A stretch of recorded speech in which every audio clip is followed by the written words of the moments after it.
Welcome to International Securities Exchange's podcast series. Facilitated by renowned educators, ISE podcasts are intended to teach beginning as well as seasoned investors the ins and outs of trading. To find an updated list of podcasts, please visit www.ise.com/podcasts.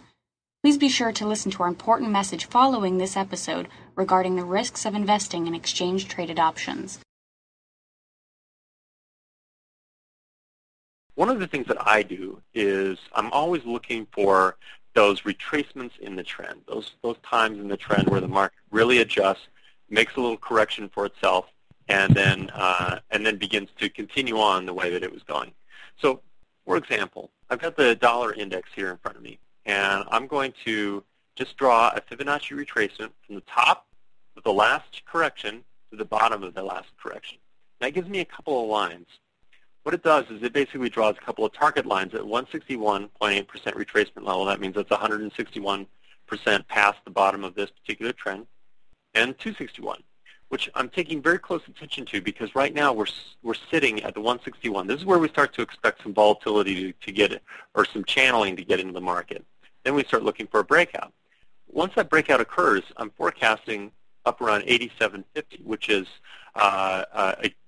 we can translate that over to the dollar euro by doing the exact same analysis. Let me just show you how that played out in the past. Now, obviously, it's not something that we rely on with absolute blind faith. Obviously, we got to be prudent about our investing. But you'll notice that doing that same kind of analysis during the downtrend, we're getting pretty good forecastable levels as to where's the volatility, which this one reached right down along the bottom of the market, pretty clean and neat. Where is the volatility, and at what points am I starting to pay more attention to my market exposure versus opportunity, and then to the other side, when am I more concerned about finding and taking those trades? So we've essentially talked about the tools that we use to forecast the dollar, but we haven't really, I think, completed the question of where do we think the dollar is going. And my answer to that is I don't know, but I know what I need to be looking for to start to identify where my long dollar positions are getting into are becoming much more risky. So to summarize, there's a couple of things I'm looking for. I'm looking for risk to start peeling back out, or uncertainty to begin peeling back out of the equity market. That is likely to force a little bit of a shift in capital and push the dollar down a little bit against most of the other majors. We're not there yet. I'm looking for the VIX to come back down below 50 before I get too anxious, consistently below 50 for a few days, maybe even a week before I get too anxious that volatility or that fear is really in decline in the market. Number two, I'm looking at, which again is right in my initial list that I gave, which is I'm looking for that flow of capital to indicate that there's a shift in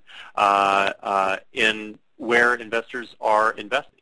So if yields continue to grow, then I think that's going to continue to sustain the dollar. Conversely, if yields begin to drift down at a moderate pace, I start to get a little bit more nervous about my dollar trades because it's telling me that there's a little bit of a shift in that flow of capital. In particular, I'm going to be looking for sensitivities in my options trades on the dollar franc as a good example. Finally, one of the currencies that I didn't talk about very much was the Aussie, or the dollar yen rather. The dollar yen is very sensitive to things like equity prices, and right now it's sitting on a fairly auspicious level where it's bouncing against support. The dollar yen is kind of a proxy for risk in the same way that the VIX is. When the dollar yen is climbing, that's actually, it's not uncommon for that to be coinciding with a period of growth in equities, or just in general, higher confidence or more durable confidence on the part of investors. As it falls, long yen positions, so that's what would push this particular one down. That's what's going to make puts on the dollar yen currency pair quite profitable. That's indicative of a flight out of riskier assets and into safer ones where they start to close a lot of their short yen positions, which has been something that's been in play for several years. So you've got a lot of exposure to the short side. So these are the things I'm looking for to say, well, I may not know where the dollar's end is right now, but whether it's a quarter from now, a year from now, or a month from now, these are the factors that I'm looking for and some of the key benchmarks that I'm evaluating to try to take an opportunity. So it's, to summarize, I think that one of the reasons why I'm a big fan of FX options is, especially in a market like this, is more or less twofold. I find that a lot of spot traders or spot Forex traders or currency futures traders could get a lot of bang for their buck by hedging some of their investments in the options market, buying options that will offset some of their market exposure, or even selling them against long positions or contrary positions in the spot market to collect a little bit of premium, kind of like a covered call, but for currencies.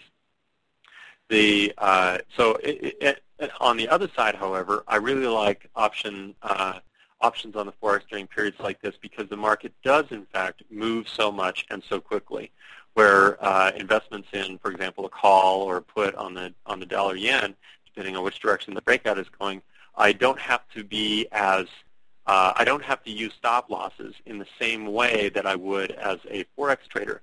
So those big moves, I already know what my absolute risk limit is in a long option position because it's the amount that I had invested in it.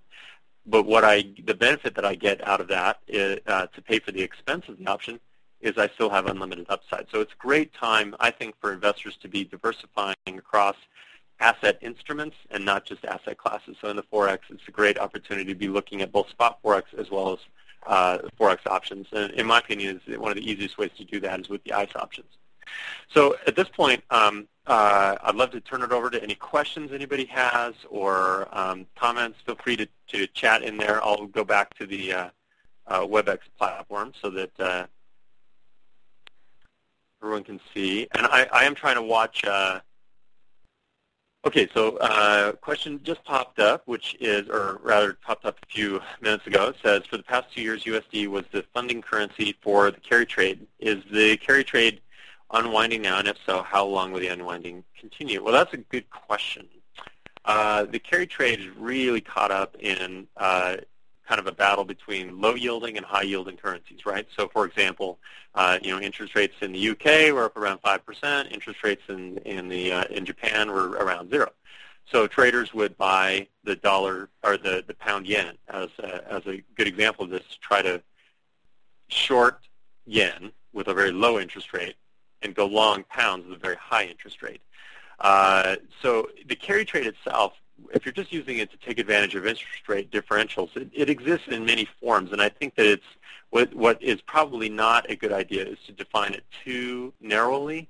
In other words, saying that that those trades that were funded by the U.S., so those carry trades that had the U.S. dollar involved in, are they all unwinding now?